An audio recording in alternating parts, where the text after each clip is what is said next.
Okay. And that reminds, like, every time I was like, all that has been called and asked of us is to sit with people because we love them. And there's power in your presence. And that's, as you were talking, I was remembering that and remembering those two phrases. Like, I want to sit in love. I want to sit there with people because I love them. And there's power in my presence, not because of me, but because of God.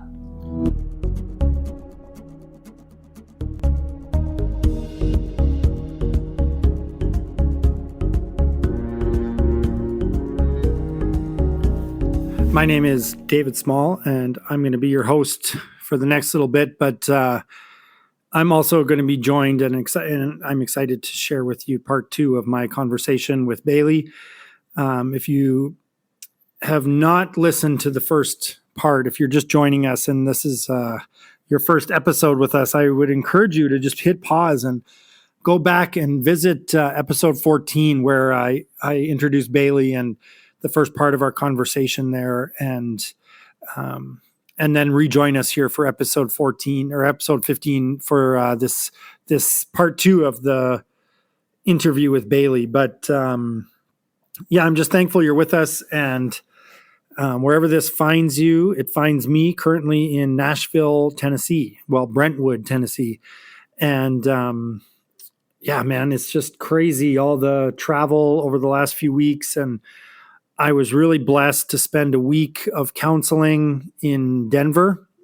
There's an amazing organization called Restoring the Soul, and they primarily focus on trauma counseling. And I've just been so blessed and so fortunate to be able to make it part of my annual rhythm to go and spend time with them and unpack some of the mental garbage going on in my brain. And and then just was in Phoenix for the last few days visiting my great friends Mike and DJ and Will and Susie, and a lot of fun there in Phoenix, and had a great time. And I met Pastor Derek, a great pastor there in Phoenix, and also was able to visit the CCV church there in Phoenix. That was really fun. And now I'm here in Nashville, and tomorrow I'm going to go and meet up with Zadok and Claire, and I'm going to bring you their story hopefully in the next few weeks as well. But they're going to be coming over to work for the Jungle Discipleship School, and really excited for what God has got in store for their lives as well. And it's just traveling a lot back in North America. It's a bit surreal. It feels a bit surreal to be back here, and I can share a little bit more about that in the coming weeks. But anyways, I wanted to just thank you for listening. Thank you for your time being with us.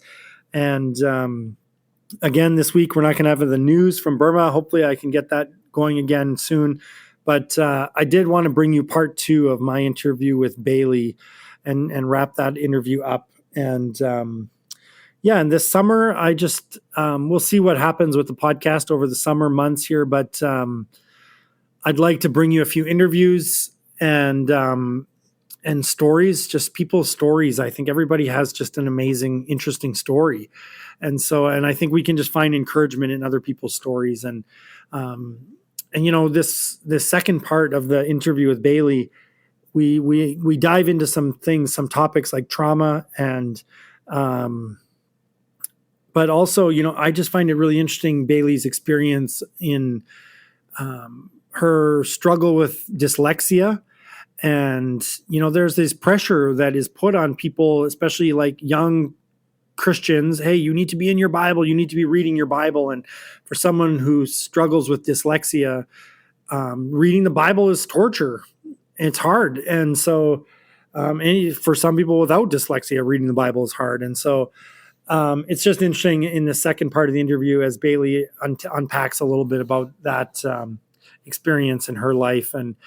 And so I'm really just thankful for Bailey and the time that we had together. And and I'm just excited to bring you part 2 of this interview with Bailey. So let's just jump right in.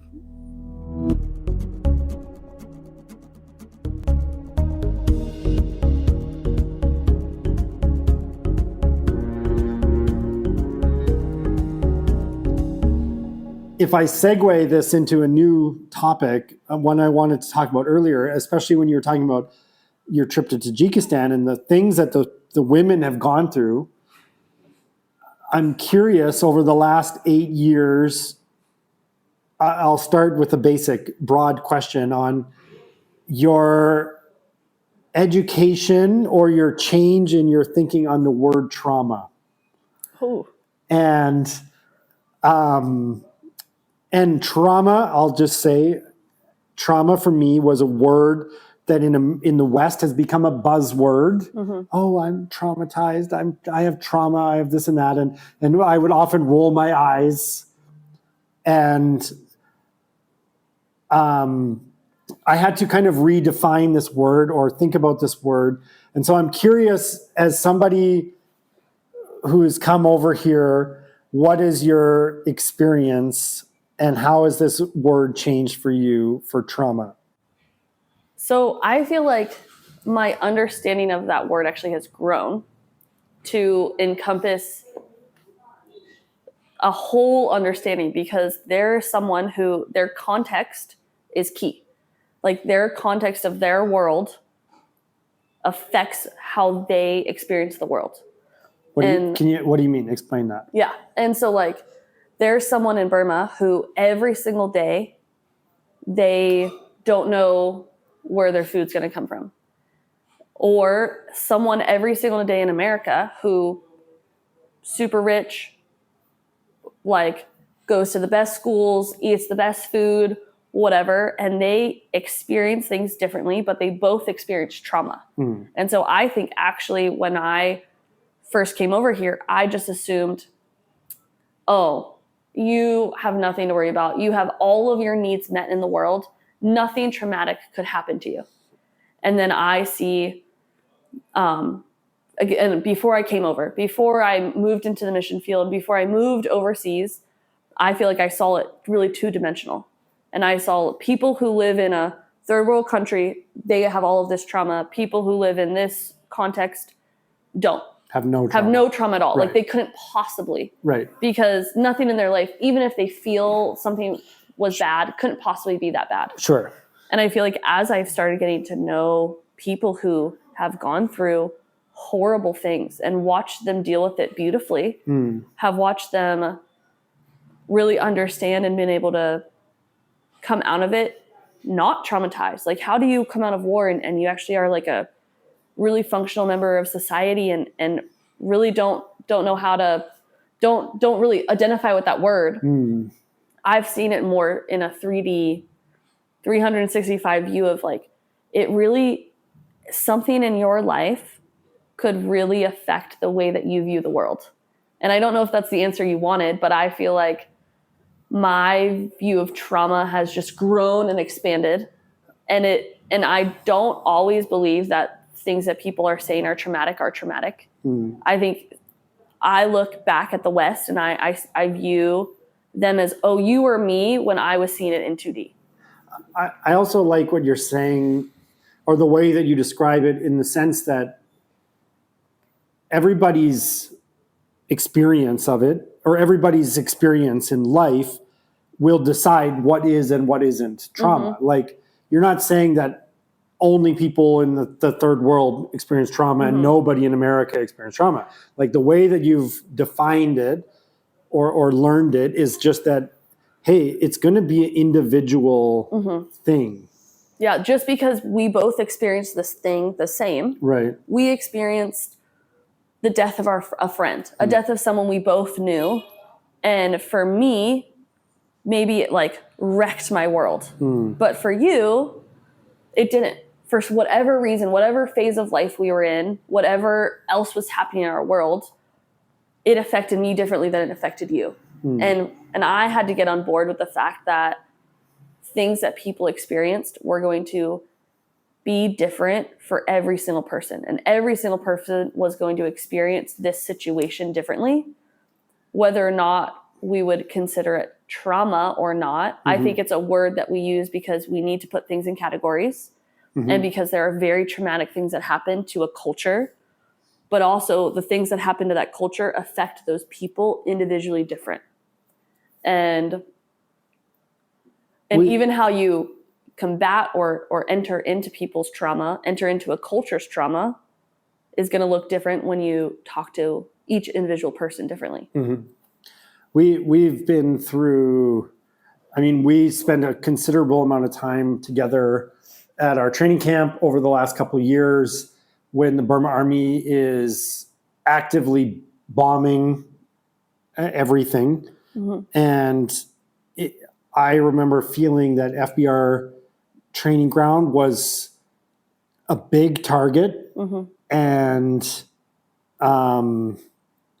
the nights the planes would buzz over or come at 2 a.m, and you'd have to run out to the bunk. The call comes on the radio, the buzzing or the early warning comes on the radio, and you run out to your bunker or wherever because you're not sure that if the plane is going to come, is it coming for you tonight or is it coming somewhere else? And I'm curious, we've also lost a lot of friends mm-hmm. in Burma. And I'm curious if I can ask, and you can say no, what has been one of the most difficult experiences for you in working overseas or working for FBR or working in Burma mm-hmm. in the last 8 years? It's a very good question. Oh, thank you. Yeah. That's why they pay me the big bucks. Oh, because I feel like we get paid the same. So yeah. Can I get on that? We'll talk about that in a minute. All right, let's talk about that in a second. I feel like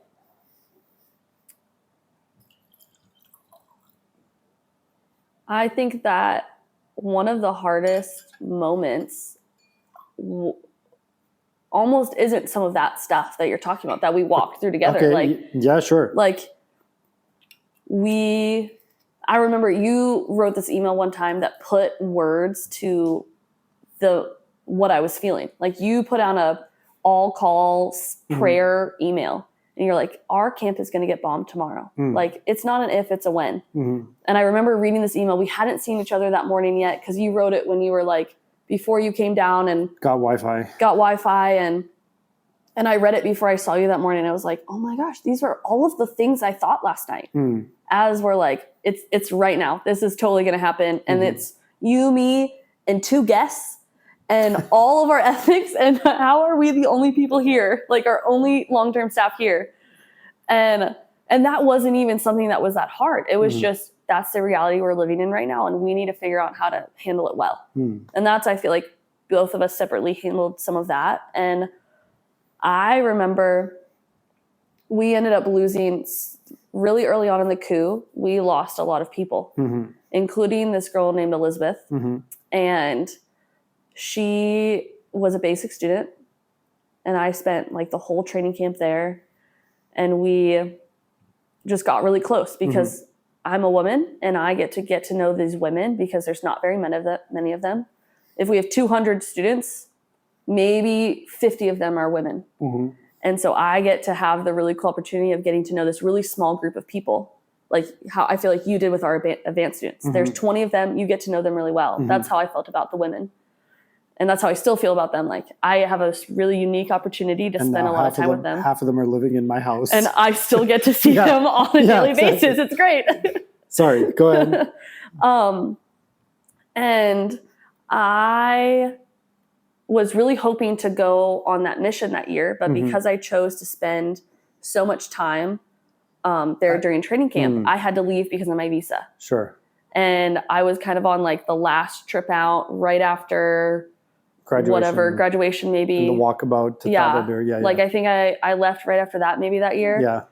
And yeah, because I remember that. And then we were at Tadadur, mm-hmm. and I think it was like the night before we crossed the car road mm-hmm. that you went back. Yeah. Because you were like I maxed out. Like I had to leave. Like I maxed it out to like what we tell short-term volunteers and like guests not to do. Like mm-hmm. don't give yourself less than 72 hours. And I think I gave myself like 48 hours. And then, okay. I remember that. And I remember that we were in Tadadur and Elizabeth was praying and she went up with some of the Karenni and was praying. And Dave and I went up to get Wi-Fi and she came out of this prayer meeting and burst into tears. And she said, please go to Karenni. Please go to Karenni. My house just got bombed. My family are now IDPs. My house is gone. And please go to Karenni. And so that was, and Dave and I were trying to decide, oh, should we go to Karenni? Should we go to Duelo? Should we go to 3rd Brigade? And Elizabeth was kind of the one that was like, okay, let's go. Let's go. And yeah. And so we went to Karenni that year because of Elizabeth. Yeah. Sorry, I don't mean to. Well, I just haven't talked about her in a while. Yeah. And I had to leave. Like I had to leave. And there was no option of coming back in. Yeah.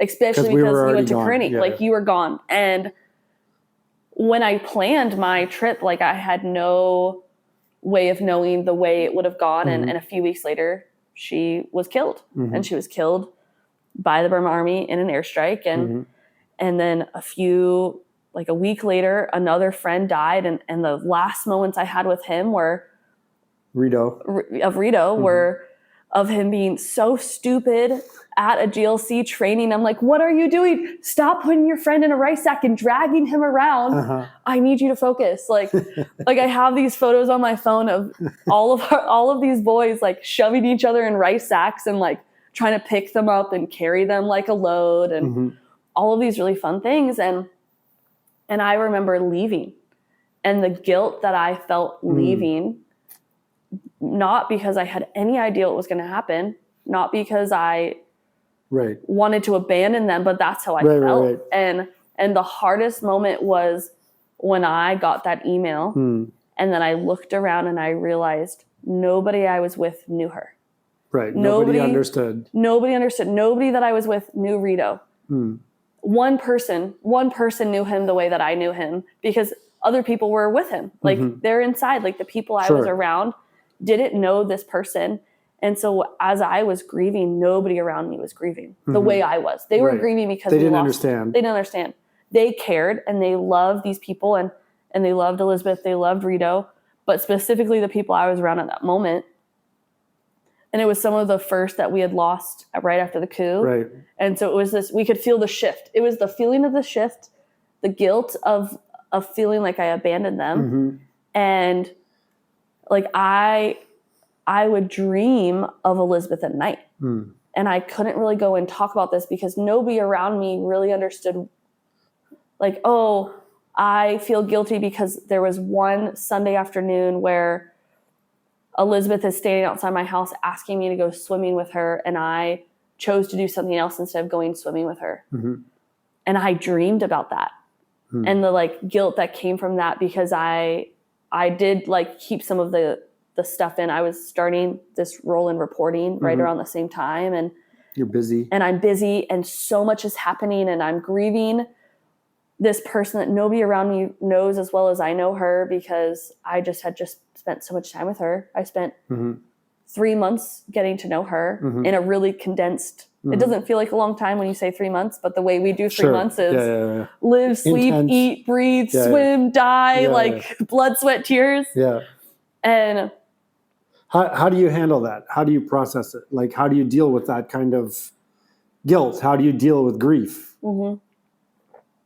And I don't think I know still. Like, I still think to this day, like, it just took a lot of time and it took giving it to the Lord every day. Every day I felt really upset or really guilty or really whatever. Like, what does that look like? If you say, give it to the Lord, what does that look like practically for you? So I think for me, I am such an extrovert. I'm such a, I need to do this next, this is next.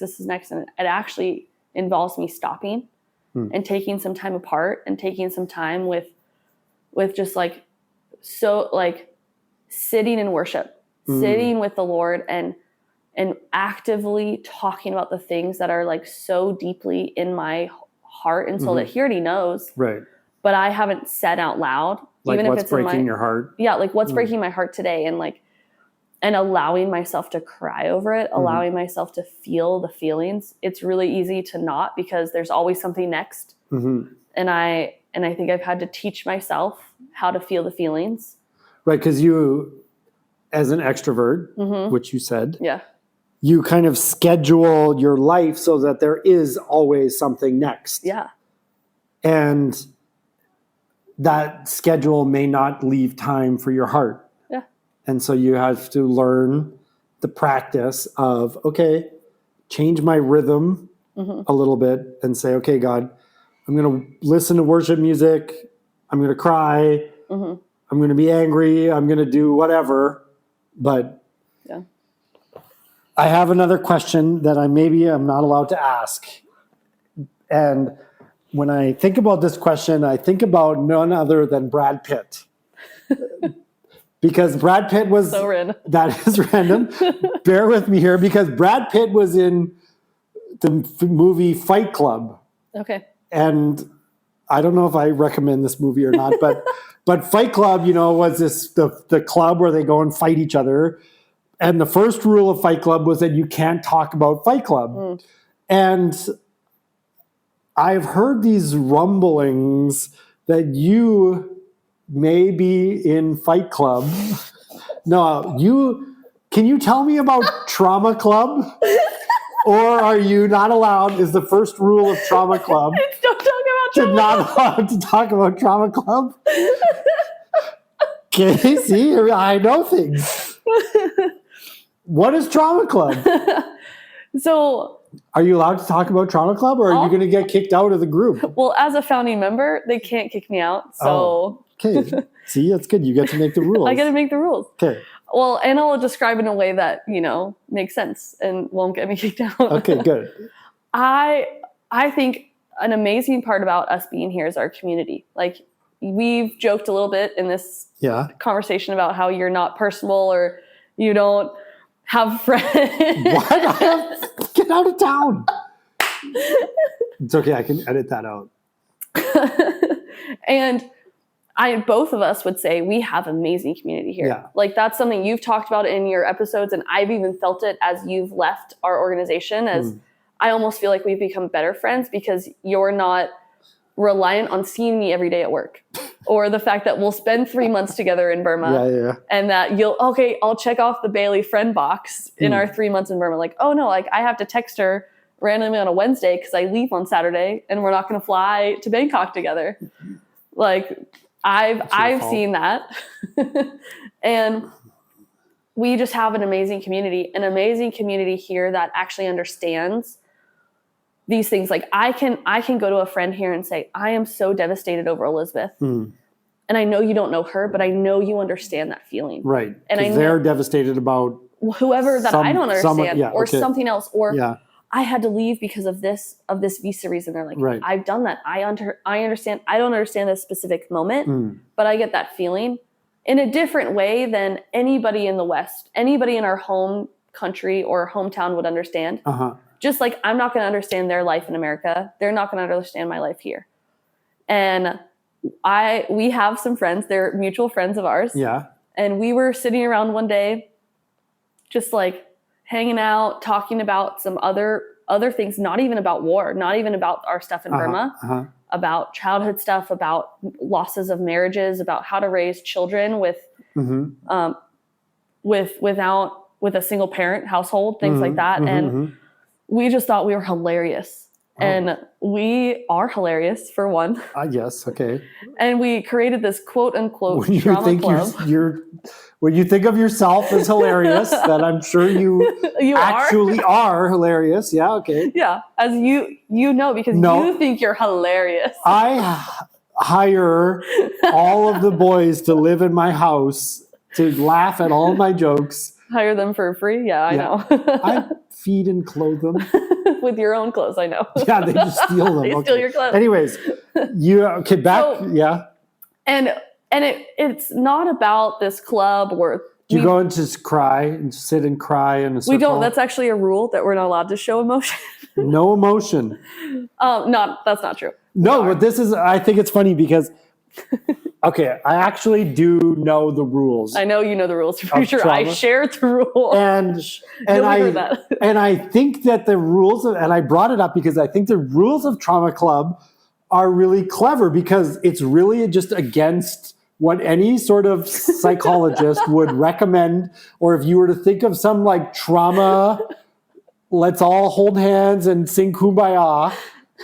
Your Trauma Club is quite the opposite, is it not? It is. But the funny part about it is we have these rules that we created because of all of the traumatic things, quote unquote, traumatic things that were happening around us, of the death of our friends, of going into war, of our friend being a frontline medic who is patching up people on the front line, of our friend who is going through a divorce and walking through how to be a single parent while also working on the front line and caring for the people of Burma. And it's like, how do you rectify all of these worlds, and how do you have a space and a time to talk about it while doing that healthily, but also doing it with some of your best friends, and doing it because you think you're funny too. Like, it's a good time. And we literally schedule trauma club meetings because we will actually talk about stuff that has been going on. It's a time where we know we can come together and we can talk about stuff that was really hard. Like, we'll write an agenda sometimes and be like, we'll text each other and be like, this really terrible thing happened. How many people are in trauma club? We have 3 founding members. Okay. We recently inducted a 4th. Okay. And we have a U.S. chapter of one person who so has 4, and then you expand internationally. And we expanded internationally. She is the president of our U.S. chapter, which I'm not sure she actually knows what that means. Okay.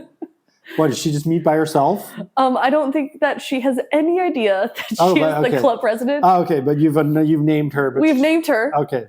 Consistently. She's a part of our we send reels in a chat together, and she's a part of that, so that's why she's a part of our club. Okay. Suzanne Eubank. Yeah. She has no idea. Okay. And I think it's pretty good, like Trauma Club. It's a way to... And we have guests all the time. We've been trying to invite you. Can I come? You can. We want you to come, but we're just never in the same time, like in the same place at the same time with you. And that's the problem. Story of my life. You're right.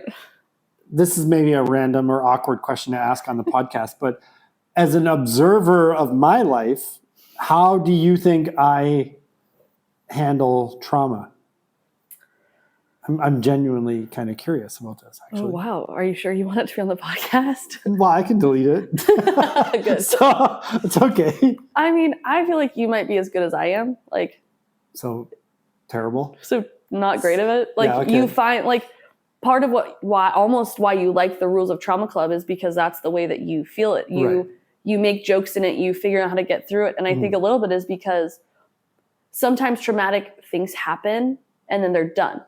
But for us, if we're going to call what we do traumatic, it's not a one and done situation. It's a consistent, constant. The war in Burma hasn't finished. So the things that are happening around us aren't done. And we have to figure out how to deal with and move on, how to continually pour out, and how to be around the people that we pour out to. Like, you have a house full of boys who need things from you. Right. Who nobody knows how to speak into their lives. Sometimes, like, there are things that they're going to not be able to share with us because they don't even know how to share it with themselves. Right. And I think that figuring out how to deal with trauma is knowing when you need people around you, knowing when you need to talk about it, which you do self-isolate because you're an introvert. Okay. And it's really easy for you to, like, go off and, like, just do your thing with your boys. And, like, I'm so busy. I have a gym to start. I'm a gym owner and an author and a founder, like, all of these things we joke about. And I think that my encouragement to you is to remember that there are, and we've talked about this a little bit, is there are people around you that want to help and support you because we love you and we want to support the things that you're doing, the things the Lord's put on you. Not just because those are good things, but because it's important to be in community and because we'll all be able to heal from the traumatic things that we've gone through that we couldn't even put our finger on in community and with each other. And I think the more that I know for myself, like, I joke off a lot of the, like, bad things that have happened to me or the bad things that we've seen or experienced because those are actually healing. To be able to, like, realize there's hope and joy beyond the sadness is important. And when you can do that with people, for me, that's, like, how I can, like, move on. And even having conversations like this, like, oh my gosh, I haven't talked about Elizabeth or the fact that I felt guilty about it in, like, 2 years. oh, maybe I'm still kind of sad about that. Or, I mean, we've had lots of conversations of things that you're still sad about, or yes, what were you supposed to do this last weekend? Like, yeah. Okay. Yes. So, like, yeah, okay. And the more that we can, support each other, and the more that you can allow people to come alongside you and behind you and with you while you're starting this own thing by yourself, because you're not alone. Mm-hmm. You're not alone. Mm-hmm. Because the people that have loved and cared for you for 10 years, 8 years, 4, 2, 3, whatever amount of time, want to love and support you. I think that you've done it well and you've done it not well. And I hope that you allow us to come alongside you and help you, because you're about to take on a whole lot of other trauma. Yeah, I often think about I kind of want to wrap up this talk on trauma, but I often think about in the Western way that we define it, the trauma of the guys that are just living in my house right now. And just on the top of my head, I know that some of them have been hunted by the Burma Army, like Burma Army coming in the bottom door of their house while they're climbing out the upstairs window. Yeah. I know others have killed Burma Army.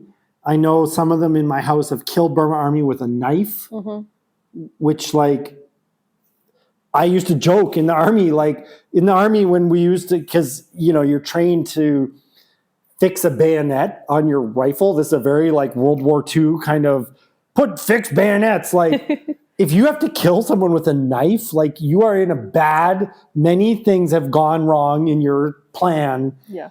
And some of these guys have done that. And I just think about, like, the level or the amount of psychological whatever that is going on in their minds and their hearts at any given day.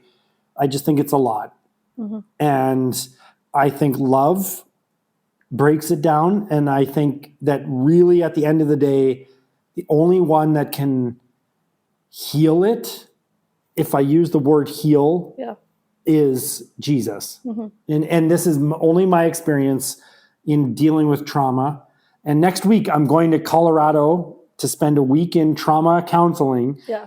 And I just think Jesus is the one that heals it. And I guess I'll use that to segue to my out of trauma and into my next kind of topic for you. You don't want to see me cry anymore? Yeah. You're over it? I'm over it. I think you summed it up really well. Just to put a cap on it for me is the love and Jesus aspect of it, the being present. And I think that's something that, like, being present with people whether it's you and I being present with each other as we go through hard things, or being present with the people in your house. And I feel like that is something that the people that you've surrounded yourself with, the people I've surrounded myself with, whether or not we're a part of FBR, JDS, other organizations that are around this community that we are, I feel like we've found a community who understand and love each other, even when we can't understand or love each other well. Or we can't verbalize it. We can't verbalize it. Or we don't want to verbalize it. We know at the end of the day, we could go and sit at any one of our friends' houses and say, I just need you to feed me a meal tonight. I'm coming over. We could. And I think that is a beautiful thing that the Lord has done for us. And even for the people that are in this house, they know that they could show up at one of our doorsteps and they could sit in our house and not tell us anything. And I think that's a beautiful thing that the Lord has given us to be able to minister to and be around and experience these things with these people. And I think that's so cool. I remember one time I was at Dawa camp and I had just come off a mission and we had a few days like transition before I crossed back out. And while I was at camp, I was staying on the JSMK side, and in the middle of the night, there was a patient in JSMK clinic that died. I didn't know the girl, like it was like a young girl, maybe, I don't know, 8 or 9 years old. And I didn't know the girl. I didn't have any really connection, but I just think if you're human, anytime an 8-year-old girl dies is just sad. It's a hard thing. And the mom was there and the older sister was there. And I just remember thinking and I came off this mission feeling so just motivated to, do great fired things. up and do great things and oh wow and solve the world's problems. And okay, now there's grieving mom and grieving sister. Yeah. What do I say? Mm-hmm. What do I do? And I remember looking at my Bible thinking okay, I'll just read them some scripture. Mm-hmm. But I just felt I said, really what I should do? And then I thought, okay, I should say a great prayer for them. And I just remember just feeling really kind of everything felt very religious and a little bit phony. And I just thought I don't know what to do. I felt awkward. Yeah. And I remember kind of pacing around the house. I was staying at Jala house, and I remember pacing around and I saw a Silverhorn walking below my house, one of our top medics and my dear friend, and he's walking towards the clinic, and I say, hey, Silverhorn, are you going to see the mother of the family who just died? And he said, yeah. And I said, are you going to say something or do something, or is there something? And he paused for a minute, and he thought, and then he just said, no. And I said, what are you going to do? And he said, I'm just going to go and sit there. Yeah. And as soon as he said it, I just remember thinking oh, that's it. Yeah. That's it. We just need to be present. Yeah. We don't need to have the perfect scripture verse. We don't need to go and say the perfect prayer.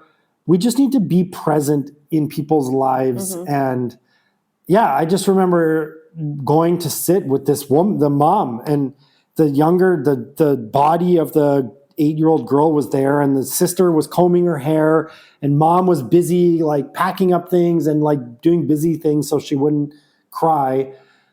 And I just sat there and I felt like an idiot. Yeah. But at the end, the mom was so thankful and grabbed my hand and said, and with tears streaming down her face, just said, thank you for being here. And so I think part of what you're saying is just when we're present with mm-hmm. people who are having trauma, having hard times, it actually makes a big difference. Whether we say the right things or do the right things, whether we make jokes or cry or not cry. And oftentimes the Karen laugh and it feels awkward. Why are you laughing? And this is not the right time to laugh, man. And they're laughing and it's okay, but we're together. Yeah. And what I think just what you're saying reminds me of this story, because it's I could go to your house, to Adam and Amy's house, to Hannah's house, to anyone's house and say, hey, I'm coming for a meal tonight. Order Duke's pizzas. Or feed me the cheese in your fridge that's been there for 3 weeks. Yeah, feed me the food co-op that I'm not invited to be a part of. And you don't want to. Well, okay. So I wrote a blog post one time that was named, I think it was Sitting in Love or whatever. Okay. And that reminds, every time I was all that has been called and asked of us is to sit with people because we love them. Mm. And there's power in your presence. And that's, as you were talking, I was remembering that and remembering those two phrases. I want to sit in love. I want to sit there with people because I love them. And there's power in my presence, not because of me, but because of God. And because he's asked me to be here to love them. I want to, my transition is that about, I stopped. yeah, but it works still, is about how do you experience God? Or how have you, as somebody on the mission field, I guess I could ask this from the 30,000 foot, mm-hmm. Big picture.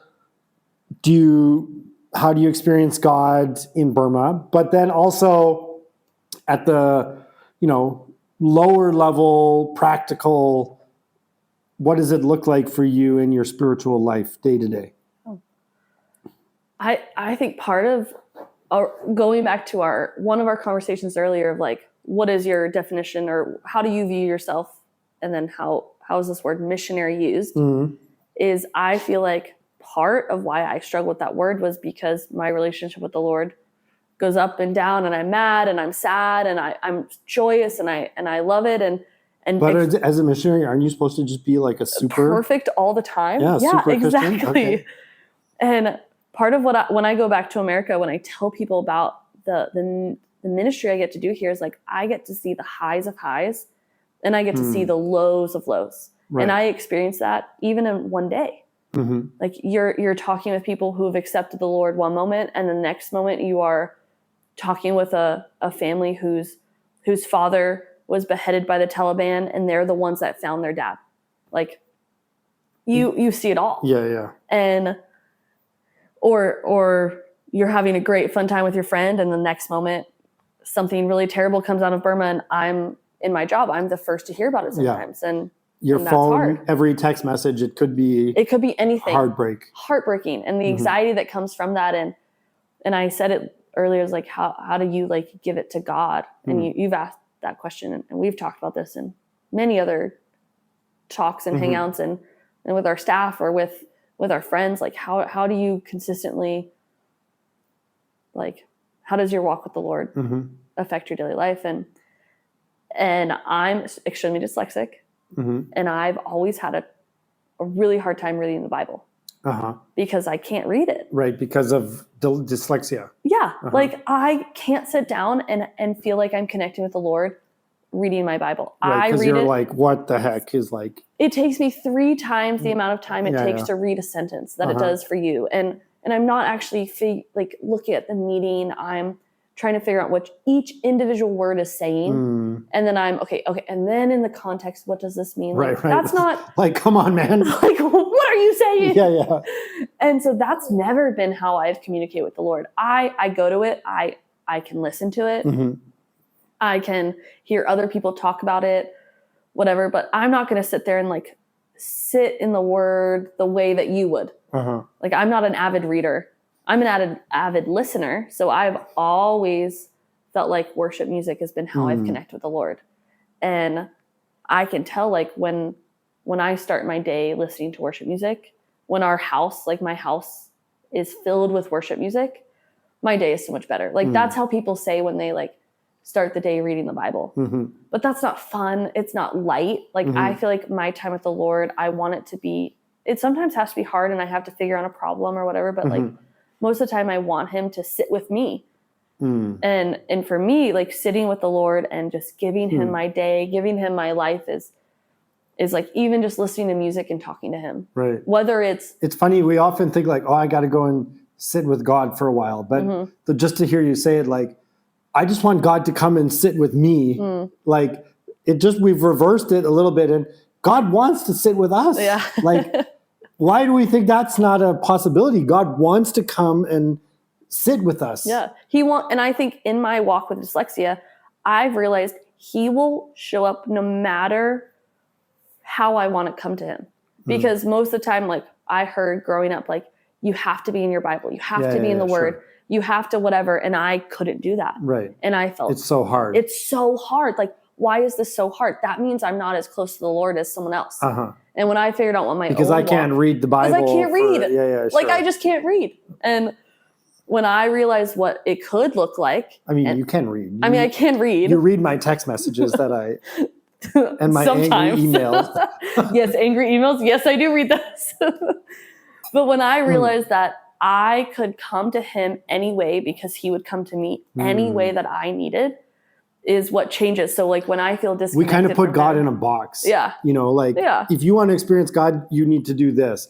But you know, I think what you're saying is like, it breaks God out of that box. Yeah. That God will come to us and we can go to God in different ways other than just what has been preached at us in youth group. 100%. And that has taken years of lows with God, of not feeling connected, of still doing the work of being a missionary, quote unquote, every single day, of feeling depleted, of feeling I've poured out so much, and of other times feeling so poured into and not realizing why, and then putting words on it in different times and ways of like, oh, like I need community in my life. I need people pouring into me because it looks different than reading my Bible every day. Sure. Like you need to go to these places maybe more than somebody who's like me, introverted and reading. And that's how you get filled by the Lord. Just because I sit with Dave and he says, oh, I like really saw the Lord in this passage today, and I just sat in it for like 2 hours, whatever. That's not how I experience the Lord, and it's okay to have a different experience than someone else. Yeah, sure. And the way that I learn, the way that the Lord has made my brain, the way He's created me differently to experience Him, is because then when I go and I even do a devotion at a church on a random Tuesday with Korean people, I'm like, let's listen to this song together, because it doesn't matter what it says, but it matters that it gives you the space to experience God differently. And that's been really cool. I think it's, I don't know what the right word is here, maybe ironic that you talk about this learning disability, dyslexia, and yet you are responsible for all of the written word that comes out of FBR. So like, I just think that's how God works, right? Like He takes these people that are like, if you look at the Bible, the people that are like, hey man, I can't do this. And God says, oh no, I'm going to help you to go and do it. And you have found a place in FBR where you can be responsible for the public, let's just say the public face or the public word of FBR without actually liking words, so without actually being friends with words. And yet you are responsible for all of the words of FBR. Yeah. 100%. How is that even possible? I know. Like, can you answer that question for me? Like, how is that even possible? I chalk it up strictly to Purdue education. Well, I was going to chalk it up to the Lord, but okay. Yes. Okay. Never mind. Purdue. Purdue's a sponsor for this episode, and so that's why you have to keep saying their name. Promoting them. I'm just kidding. Jacobs Creek. Jacobs Creek is a sponsor of this episode of the podcast now. Okay, Bailey, I'm going to wrap this up, but before we wrap it up, I have rapid fire. Oh, okay. Rapid fire questions. First of all, I'm just thankful. I'm thankful for your willingness to talk and share your story, and more so, I'm thankful for your friendship over the last 8 years. You just say this because it's recorded? Yeah. Okay. Rapid fire questions. Love it. I was going to ask your favorite book, but that seems mean. That now seems a bit mean. Irrelevant. That's a better word. Well, actually, my favorite book is The Wandering Beloved. Yes. Which I have read extensively, 100% multiple times. Favorite TV series? That's hard. Right now we're watching Quantico, and it's a great TV series. You should watch it. Okay. A song you're enjoying right now? It's called Canvas and Clay, and it's a Christian song, and it's talking about how we're the clay and the canvas, and the Lord molds us. So I really like that right now. Favorite movie? You just saw I just did see Inside Out 2. Great movie. Was it good? Good movie. But I'm also watching National Treasure 2, and I love the National Treasure series. Nick Cage in those movies are great. Oh my goodness. You should watch it soon. Oh my god. Okay. Alive or dead, you can have dinner with anyone. Who would it be? Well, that's stupid because most people would pick Jesus. I want to sit down with Jesus. Okay. You don't have to pick out. Okay, not including Jesus. You're going to have time with Jesus, but should I pick David Small? Is that the correct answer of this? Wow. Is this podcast The Wandering Beloved and David Small? Yeah, okay. Yeah. Done. No. Brownie points. Yeah. I'm your best friend in the whole wide world. I would say Muhammad Ali. Interesting. I like Muhammad Ali, Yeah, that's cool. but you, David Small, okay. David Small, of course, 100%. I had my next question, my next rapid fire question was, are you introvert or extrovert? Extroverted. You already said this, but you're like full on? Full on. I mean, have you met me? Never. Who are 5 people you would bring with you if you were stranded on a desert island? Oh, Scott. No last names, but first names only. Okay, that's good to know because I was about to do it. Yeah. Sky. Okay. I don't know which of our ethnic friends I would bring because there are so many that I just... You don't need to caveat your answers. That I feel like I just can't do that because that's mean, because I want to bring them all. But I would go to our training camp if I was like, you know... That's not a desert stranded island. Somewhere. Like, that's where I'd want to be stranded. You have 4 more people to name here. I'm not... Okay, I would probably want to bring Amy because she's always up for an adventure. And she would always want to talk to me. And she's so extroverted, we could talk to each other at all times. Okay. Would I have to bring Noelle because Sky and Noelle are married? And if I was going to bring, if I was going to bring if you're Sky, like single and he's married, exactly. So I'd have to bring. So then would I have to bring Adam? Then I only have one. Okay, well more. you have one left, and you might as well bring me. Okay, all right, Dave, you can come. Done. Done. Okay. We're gonna die. Yeah, you're all gonna die. And the other thing is, I also don't quite understand the concept of a desert island. Because in the desert, there's like no water anyway. So I don't think a desert island is really... A sandy island. Yeah, it's like... That's more accurate, like right? Yeah. But anyways, who is your celebrity crush? My celebrity crush? I don't know if I have one. What? I like follow celebrities like vaguely. Like... So what I've just... Like maybe like a Chris or... A Chris Hemsworth or a Liam Hemsworth. Chris Rock. You should say Brad Pitt because he's in the Fight Club and you're in the Trauma Club. Oh, of course. I mean, Brad Pitt, of course. Duh. Yeah. You know, the other night I was having dinner with Adam and Amy and That I didn't realize I was invited to until I was already at your house hanging out with the people in your home. Okay, never mind about that. But I admitted my celebrity crush. Who is it? Which Adam surprisingly thought was amazing and the perfect celebrity crush for me, which you're probably not even going to know who it is, but my celebrity crush, oh, you're going to Google it. If I don't know, I'm going to immediately Google it. Is Allison Janney. Yes, you don't even know. Like, okay. Don't tell people that. What? Jenny? Like. Jenny, I don't know how to spell J-A. This person? Yes! From the West Wing. Okay, I totally know who this is, but this isn't what I was expecting, but I could see it. Okay, well, thanks. I like it. She's hilarious. 20. But anyways, she's hilarious. Okay. She's hilarious. How can somebody who listens to the Jungle Discipleship School podcast give money to you or support you or follow you? How can people get more Bailey in their life? They could reach out to you and find my full name. Okay. Well, no. If they're like a certain country's government, then I shouldn't comply. But yes, of course. Okay. Well, I actually wonderfully get my funds through the Free Burma Rangers. So I don't have like a mission organization or a sending organization, but I get my funds through the Free Burma Rangers. So if you go to donate to them, you just basically write my name in the designated fund. As Bailey. As Bailey Brown or Bailey. And it'll get there? And it will get there. Okay. You can follow me on Facebook, Instagram, whatever. I don't know how you're going to find that besides asking Dave. They can ask me. That's fine. Yeah. There's only 3 listeners to this podcast. So it's easy for them. So it's super easy. Yeah.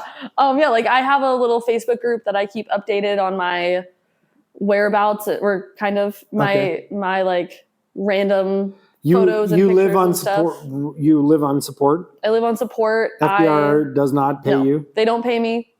They might look like they do through my bank account because I get my money through them. But yeah, I'm fully fundraised. I, at one point, did work in the summers, but it was just too hard with the amount of time I wanted to spend here and working in America. So I've fully gone off of any sort of my own financial support and gone on fully onto trusting God to just, and he has, which has been amazing. And if something comes through this, that would be incredible, and Yeah. I would laugh very hard. Yeah, me too. So I'm like, wow, they're not going to give to Dave. But I know, they that's- love me. What a risky question, because we need more money than you do. No, I don't know. If You that's have true. no idea if that's true. That's not true. That's I couldn't even get on the same flight as you, Dave. okay. Well, there's a number of reasons for that, but yes, that's true. Yeah. Okay. So I just think if somebody listening has enjoyed Bailey's story, that you should you should pause and pray. Hey, God, should I give some money to Bailey right now? And if you get a yes in your spirit, then go to freeburmarangers.org. Yep. And you click Donation. And in the designation, you write Bailey. Yeah.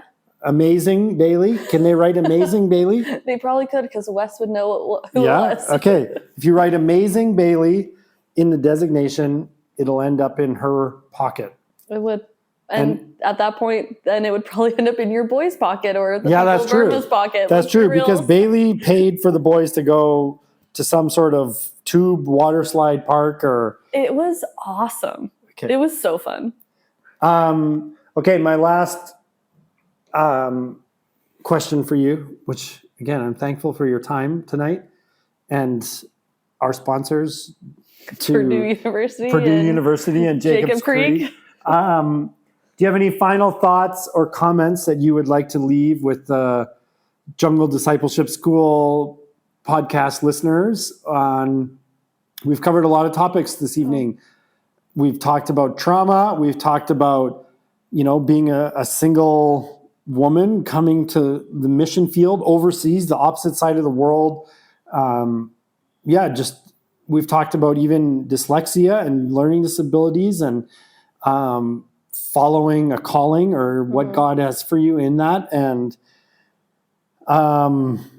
so I just want to give you a minute for final thoughts or comments or whatever you want to say.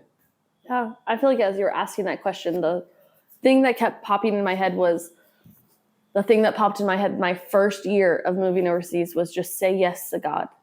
And like, whatever that looks like if you give God your yes, he's going to do insane things with it. I could never have imagined being on your couch 8 years later, having this person that I vaguely knew existed in the FBR world my first year here as I was saying yes to God, being someone who I would consider a really good friend and an advocate and a confidant and someone who I would do anything for or with to be one of my really good friends and sit on this couch and do this podcast with. The Lord does crazy things. And if you say yes to him, it's going to go beyond your imagination, because if you put him in a box, if you put yourself in a box and you allow yourself to live in that box and not say the crazy yeses, you're going to miss out on a lot of things that are incredible. We're done. We're out of time. But in my mind, I thought adventure was only for guys. I thought God only calls men into adventure, or that men or the masculine story is only about adventure, because that's only what I've lived. Yeah. Can you just quickly just say something about adventure from the feminine story or from the feminine side of things, or what has adventure meant to you? Why do you? I think because I'm a woman and so many things are masculine oriented, you hear about masculine adventure, what you're saying. Yeah. And I've never seen being a woman as stopping any of that adventure. I feel like we've been on very similar adventures. Yeah, sure. And lived the exact same experiences. Yeah. And I've never seen being a woman as stopping myself from having adventure. And my adventures might look different, or I might find different fun things in the same adventure that a man and a woman are on. But the Lord has created us all to want good things. And if you are someone called to adventure, called to living outside of your norm, you're going to do incredible things. I could never have experienced or imagined living in Burma most of my year or parts of my year ever. And that's been such a cool adventure. And to not let yourself live in a box, which is a little bit what I said earlier, adventure has been such a call of my heart. And has been such a thing that I've had to say yes to. Like, you have to say yes to that crazy thing, even if it feels crazy or you feel dumb or you feel stupid. It feels like, I don't know if I can do this, but I'm going to say yes. I'm going to say yes anyways. Yeah. Like, I feel like I have a very wandering spirit and traveling and in crazy places and new things. Like, if I didn't say yes 8 years ago, I never would have been to a place called Tajikistan where I have to, or Burma, where I have to show people on a map where that is. Like, the Lord wants you to go on an adventure and wants you to have really cool things, and never say no to adventure just because you feel like maybe you're less than, or maybe I'm a kid, I'm under 18, I'm only 20, I'm a woman, I'm a man. Like, there's no like stop to adventure. Adventure can happen when you're 75. It can happen when you're 18, or 25, like me. Yes. 28, like myself. Yeah, wow, did you know you were younger than me? I knew that, yeah. I didn't want to bring it up, but I knew it. At heart, we always know that I'm younger, because I'm like 16 at heart. Bailey. Cut that out. Yeah. That was dumb. No, that's staying in. You admitting you're dumb, that's staying in. That's going to stay in, dang it. We all knew that. Anyways, Bailey, thank you for being willing to talk and ramble. Yeah, ramble. And that's what I normally do on these podcasts. My dad always says, like, I'm just surprised you can just ramble for that long, like, to yourself. And then, that's what it feels like sometimes. So with you sitting here, it's better because. And since I have listened to every episode of your podcast, I know you ramble. I have listened to some. Actually, there was a podcast recently where I was integrally involved in the help of some of your students, and I was not mentioned. And now that I've been on your podcast, I feel like I can say that and yell at you publicly that I helped some of those boys get out of jail and make it back to Chiang Mai. And I feel like I should have been mentioned, and that was almost worse that I wasn't. Well, okay. I was told you were too busy to. That was not even true. No, okay, that was not true. I was told your car was too small. Was too small. Okay, and then you never read the message later that said she's coming down to help. This podcast is over. This podcast has deteriorated with no thanks to Jacobs Creek, with no thanks to Purdue University. What a waste. Don't go to that school. And I just want to thank everybody who's listened and stuck with us. And you guys should come out here and just experience us in real life, right? Yes. They should come see JDS and they can meet me in person. Wow. And that's really what it's about. I don't know if I want to put that on anybody, but that was mean. I'm sorry. Okay, that's all for this episode of the podcast. Thanks for being with us. Thank you, Bailey. Yeah, thanks, Dave. And God bless you in all that you do, all that you are. And thanks so much. Thanks, Dave.